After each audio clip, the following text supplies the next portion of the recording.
Now, European finance ministers have been struggling today to find an extra $200 billion for the International Monetary Fund. Now, the IMF needs the financing to help tackle the debt crisis. That plan was hit today. Britain refused to contribute more. Meanwhile, the President of the European Central Bank, Mario Draghi, he gave a speech to the European Parliament and he said that the first few months of next year are going to be very tough as banks and governments plan to raise hundreds of billions of euros. Now, Yannick Naud is the portfolio manager at Glendevan King Asset Management.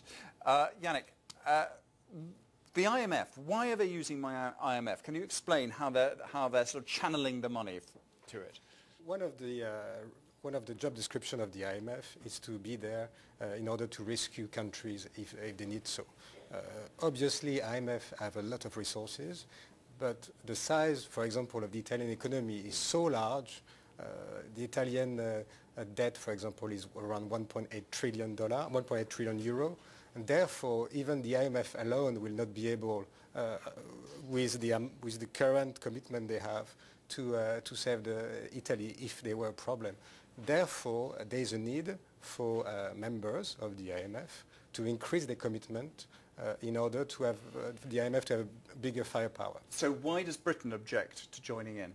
Britain is not the only country. Last week, Japan said they had some reservation, and I think it's the same for the USA. So far, the idea is to try to get 200 billion for the IMF. There will be 150 billion from the Eurozone countries. The question is where the 50 billion will come from. But if the point surely seems to be that they're worried about this money basically being labelled Europe. They give in 50 billion, or 150 billion, it's got a label on it, it says Europe, goes to Europe. That's not quite what the IMF's for, is it? It's meant to spread it around to everybody around the world. Technically, the job of the IMF is not to save the Europe. I mean, Europe and the Eurozone should be big enough to save itself. I think that's the key question. The job of the IMF is to be there in case countries have some difficulties, including Europe. So far, apart from Europe, there's not a lot of other countries that could need the IMF money. And what about on the European Central Bank, Mario Draghi? What about his role in all this? Mr. Mario Draghi is the governor of the ECB, and after the summit, it was expected from him to do, in fact, quantitative easing, a bit like we saw here in UK or in US or in Japan.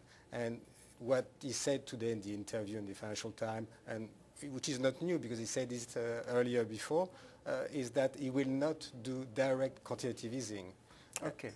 We must leave it there. Yannick Naud, thanks very much indeed for joining us. Thank you. Let's have a quick look at the markets now before we go.